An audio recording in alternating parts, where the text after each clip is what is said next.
Friends, నేను మీ ప్రసాద్ మూర్తి. మిమ్మల్ని భయపెట్టాలనే ఉద్దేశం నాకు లేదు. భయపడొద్దు అని చెప్పడానికి మాత్రమే ఈ వీడియో నేను చేస్తున్నాను. అదేమిటి అంటే, కరోనా కాలంలో మొత్తం ప్రపంచాన్ని అంతటినీ కూడా మృత్యువు తన గుప్పెట్లోకి తీసుకున్నటువంటి కాలంలో మనం కూడా మన దేశంలో కోట్లాది మందిని వ్యాక్సిన్ వేయించుకున్నాం. ఆ వ్యాక్సిన్ కోవిషీల్డ్, కోవాక్సిన్ ఇట్లాంటి 2 రకాలు ఉన్నప్పటికీ కూడా కోట్ల మంది ఈ కోవిషీల్డ్ వ్యాక్సిన్ వేసుకున్నారు. దీని పట్ల అప్పుడు కూడా వ్యతిరేకత వ్యక్తమైంది, ఇప్పుడు ఇంకా వ్యతిరేకత వ్యక్తమవుతుంది. దీనికి సరైనటువంటి టెస్టులు సంపూర్ణంగా చేయలేదని, అవకతవకల టెస్టులతో హడావిడిగా దీన్ని ఇంట్రడ్యూస్ చేశారని చెప్పి, దీనికి సైడ్ ఎఫెక్ట్స్ చాలా ఉన్నాయని చెప్పి అప్పుడు కూడా చాలామంది మాట్లాడారు. అయితే మనం సైన్స్ని నమ్మాలని, నాటు వైద్యాల జోలికి పోవద్దని, అశాస్త్రీయమైనటువంటి పద్ధతుల జోలికి పోవద్దని, సైన్స్ని విశ్వసించమని, సైన్స్ మీద భరోసా పెట్టుకోమని చెప్పాము. నేనే కాదు, మనలాంటి వాళ్ళు చాలామంది చెప్పారు, చాలామంది తీసుకున్నారు. మిత్రులారా, ఈ గడిచిన 3 సంవత్సరాల్లో చాలా కేసులు కూడా మనం చూస్తూ ఉన్నాం. కరోనా ఇప్పుడు లేదు, ఆ విధమైనటువంటి వైరస్ ఏమో గాలిలో ఉందేమో, మనుషుల్లో ఉందేమో తెలియదు, కానీ వేసుకున్న వ్యాక్సిన్ వల్ల సైడ్ ఎఫెక్ట్స్ వస్తున్నాయి. దానివల్లే చాలామందికి గుండెపోట్లు వస్తున్నాయి, హార్ట్ అటాక్స్ వస్తున్నాయి, బ్రెయిన్ హ్యామరేజ్ జరుగుతుంది అనేటటువంటివి మాత్రం ఈ మధ్య చాలా ప్రచారం జరుగుతుంది. అయితే ఈ ప్రచారానికి ఊతం ఇచ్చేటట్టుగా ఈ మధ్యన ఏమైందయ్యా అంటే, ఆస్ట్రాజెనికా కంపెనీ ఏదైతే ఈ కోవిషీల్డ్ వ్యాక్సిన్ తయారు చేసిందో యూకేలో, ఆ కంపెనీ మీద ఒక 50-60 కేసులు పడితే కోర్టుల్లో వాద వివాదాలు జరిగిన తర్వాత ఫిబ్రవరిలో లండన్ కోర్టులో ఆ కంపెనీ అవును దీనికి సైడ్ ఎఫెక్ట్స్ ఉన్నాయి అని చెప్పేసి చెప్పింది.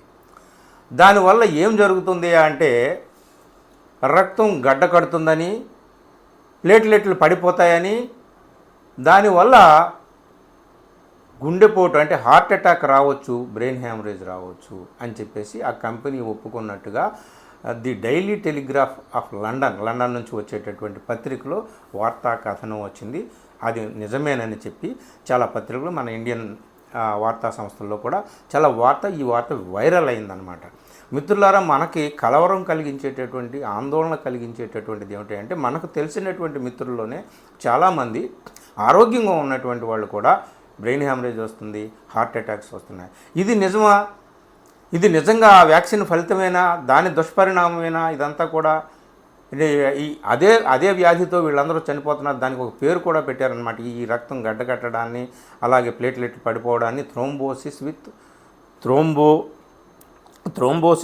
థ్రోంబోసైటోపీనియా సిండ్రోమ్ అని, దీనికి టీటీఎస్ అని పేరు పెట్టారనమాట.